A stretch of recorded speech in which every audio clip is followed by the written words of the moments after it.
Hello नमस्कार और आप सभी का स्वागत है मेरे चैनल कोडसे में। और जैसे कि अब कुछ ही दिनों में यानी कि 7 तारीख से पूरे हिंदुस्तान में और ख़ास करके महाराष्ट्र में गणपति महोत्सव ये जो फेस्टिवल है बड़े ज़ोर शोर से मनाया जाएगा। तो मैंने सोचा कि क्या ऐसा कोई डिस्प्यूट है, क्या ऐसा कोई लिटिगेशन है जो गणपति बाप्पा के नाम से उनके नाम को लेकर कोई ऐसा इशू है जो लिटिगेट किया गया हो। तो मैंने अपनी खोज में पाया कि एक ऐसा लिटिगेशन, हालांकि गणपति मूर्ति के विसर्जन को लेकर कई सारे लिटिगेशन है जो पीओपी की होनी चाहिए, नहीं होनी चाहिए, एनवायरमेंटल फ्रेंडली होनी चाहिए। मैं उन विषय में नहीं जाना चाहूँ, वो एक अलग मुद्दा है। लेकिन गणपति के नाम से मतलब उनके नाम के ऊपर एक आपत्ति जताते हुए ऐसा कोई इशू या डिस्प्यूट या सिविल लिटिगेशन या कोई ऐसा लिटिगेशन जिसे हम ये कह सकें कि उसे फाइनली कोर्ट ने एजुडिकेट किया जो बाप्पा के नाम से जुड़ा है। तो मैंने खोज में पाया कि ये एक ऐसा लिटिगेशन है जिसे मैं आज के वीडियो में इसके बारे में मैं चर्चा कर सकता हूँ, डिस्कस कर सकता हूँ या बता सकता हूँ। तो ये मसला है कलकत्ता से एक ट्रेडमार्क डिस्प्यूट में गणेश वर्सेस श्री गणेश। तो हुआ यूँ कि कलकत्ता में एक फूड कंपनी है जो उनका जो भी प्रोडक्ट है वो 1936 से उनका जो भी ब्रांड प्रोडक्ट है या जो भी प्रोडक्ट वो चलाते हैं वो गणेश के नाम से चलाते हैं, गणेश फूड्स या वगैरह जो भी है। तो वो 1936 से वो प्रोप्राइटरी राइट्स उसके ऊपर क्लेम कर रहे हैं, वो रजिस्टर्ड प्रोप्राइटर करके उसे क्लेम कर रहे थे। ये कलकत्ता की पार्टी है। अब एक दूसरी जो पार्टी है वो छत्तीसगढ़ की है जो श्री गणेश बेसन फूड, यानी उनका भी नाम जो है श्री गणेश से शुरू होता है और वो भी फूड प्रोडक्ट्स में श्री गणेश बेसन्स करके उनका जो एंटरप्राइज़ है, ये हालांकि पार्टनरशिप फर्म है ये। तो ये 1989 अगर मेरी हिंदी बराबर है तो 1989 से ये जो प्रोप्राइटरी मार्क है गणेश और श्री गणेश, ये दोनों यूज़ कर रहे हैं और इसके दोनों ये रजिस्टर्ड प्रोप्राइटर करके क्लेम कर रहे हैं। तो ये मसला जो है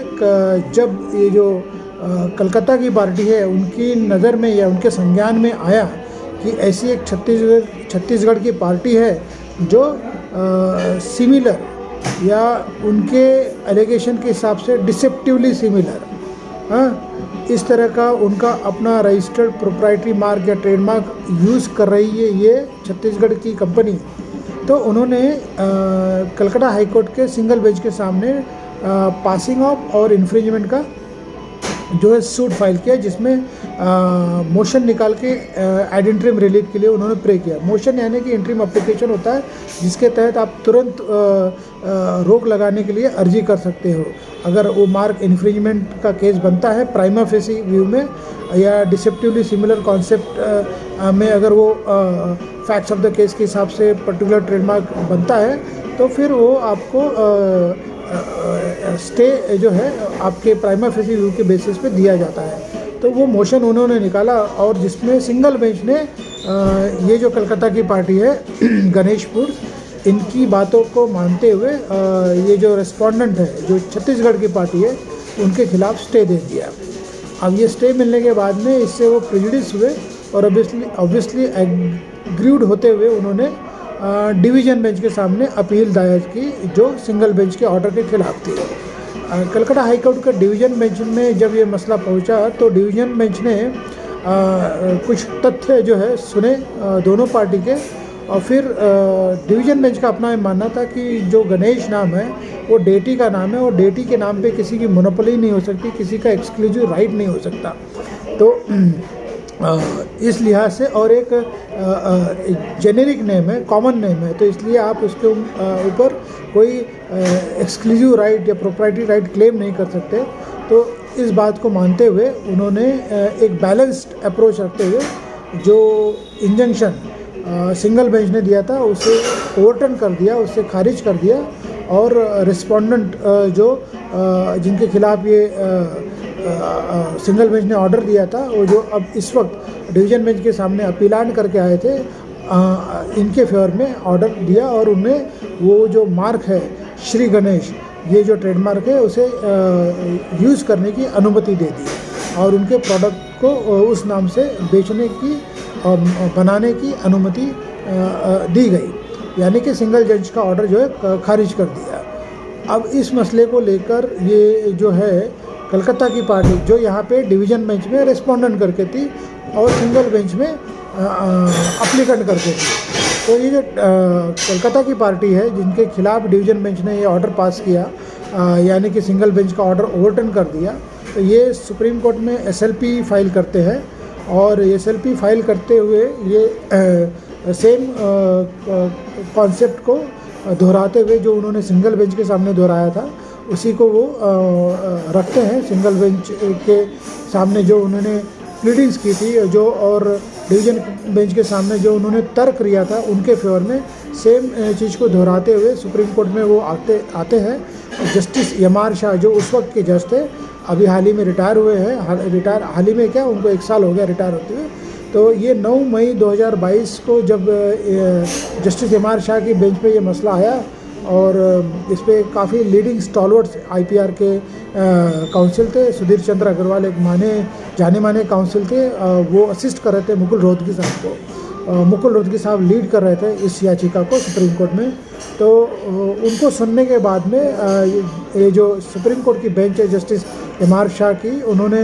डिवीज़न बेंच कलकत्ता के ऑर्डर को मानते हुए ये कहा कि कलकत्ता हाई कोर्ट का ऑर्डर जो है बैलेंस्ड है, डेटी के नाम पे किसी एक का एक्सक्लूसिवली राइट नहीं हो सकता, कोई एक्सक्लूसिवली उसे यूज़ नहीं कर सकता और किसी और को प्रिवेंट नहीं कर सकता डेटी के नाम को यूज़ करने के लिए। तो एक बैलेंस अप्रोच रखते हुए जो डिवीज़न बेंच का ऑर्डर था उसमें इंटरफियर करने से असहमति जताई और जो SLP है वो खारिज की। तो इस लिहाज से जो ओरिजिनली जो कलकत्ता के जो गणेश फूड प्रोडक्ट्स वाले थे जिन्होंने छत्तीसगढ़ की इस कंपनी श्री गणेश बेसन फूड्स के अगेंस्ट में याचिका दायर की थी ट्रेडमार्क इन्फ्रिंजमेंट के सिंगल बेंच के सामने, और जिसमें वो सक्सेसफुल भी हुए थे इंटरिम इंजंक्शन लेने के लिए, जो फाइनली डिवीज़न बेंच और फाइनली सुप्रीम कोर्ट ने उसे खारिज किया, यानी कि सिंगल बेंच के ऑर्डर को खारिज किया और एक कॉन्करेंट फाइंडिंग जो है वो श्री गणेश फूड प्रोडक्ट्स जो छत्तीसगढ़ की कंपनी है इनके फेवर में डिवीज़न बेंच और सुप्रीम कोर्ट में मिली। तो ये एक अपने आप में दिलचस्प मसला था जिसमें डेटी के नाम बप्पा के नाम के ऊपर ही डिस्प्यूट किया गया था, उसे यूज़ करने से किसी को रोकने की कोशिश की गई, ये कहते हुए कि हम इसके एक्सक्लूसिव प्रोप्राइटर है, रजिस्टर्ड प्रोप्राइटर है, 1936 से ये मार्क यूज़ कर रहे हैं, इसलिए ये जो रिस्पोंडेंट है ये जो श्री गणेश फूड प्रोडक्ट्स वाले हैं इन्हें ये अनुमति ना दी जाए कि ये गणेश नाम से कोई अफिक्स या सफिक्स वर्ड लगा के कोई भी प्रोडक्ट बेच सके। तो इसमें उन्हें असफलता मिलती है और ये सही बात है और ये दुरुस्त बात है और बैलेंस्ड अप्रोच है कि डेटी के नाम पे आप किसी की एक्सक्लूसिवली मोनोपोली नहीं रख सकते हैं और एक गणेश जो नाम है कोई भी जो जेनेरिक नेम है उसके ऊपर कोई ट्रेडमार्क रजिस्ट्रेशन का प्रोप्राइटरी राइट क्लेम नहीं कर सकता। तो मैंने सोचा कि ये मसला जो है ये आपके सामने मैं रखूं क्योंकि 7 तारीख से गणपति फेस्टिवल जो महाराष्ट्र में ज़ोर शोर से मनाया जाएगा, पूरे इंडिया में मनाया जाएगा, लेकिन खासकर महाराष्ट्र में महाराष्ट्रियंस के लिए और जो बॉम्बे और महाराष्ट्र में रहते हैं उनके सिटीजन के लिए एक काफ़ी एक एंथुजियास्टिक फेस्टिवल है, एक वाइब्रेंट फेस्टिवल है और बप्पा के नाम से जुड़ा है और बप्पा के लिए है। तो मैंने सोचा कि बप्पा के नाम से कोई ऐसा डिस्प्यूट अगर है तो उसे मैं आपके सामने उजागर करूं, तो इस लिहाज से ये वीडियो बनाया। उम्मीद है आपको ये वीडियो पसंद आया हो। फिर मैं आगे ऐसे ही अलग किसी कानूनी मसले को लेकर आपके सामने पेश होऊंगा। तब तक के लिए विदा और गणपति फेस्टिवल एंजॉय कीजिए। बप्पा की कृपा आप सभी के ऊपर बनी रहे, यही मेरी प्रार्थना। आपकी प्रार्थना बप्पा के सामने स्वीकार हो, ये एक और उम्मीद रखता हूँ और ये भी उम्मीद रखता हूँ कि आप मुझसे जुड़े रहेंगे। ये जो पीछे म्यूज़िक सुन रहे हो आप, ये मैं आज फ़िलहाल किसी एक अलग जगह पे हूँ जहाँ पे मैं अपनी ग्रीन टी को एंजॉय कर रहा हूँ और म्यूज़िक सुन रहा हूँ। तो ऐसे खाली वक्त में मैंने सोचा ये वीडियो बना ही दूँ। तो ज़्यादा उचित होगा, और इसलिए ये वीडियो बनाया। फिर मिलेंगे, तब तक के लिए विदा। Thank you, have a nice day, enjoy the festival.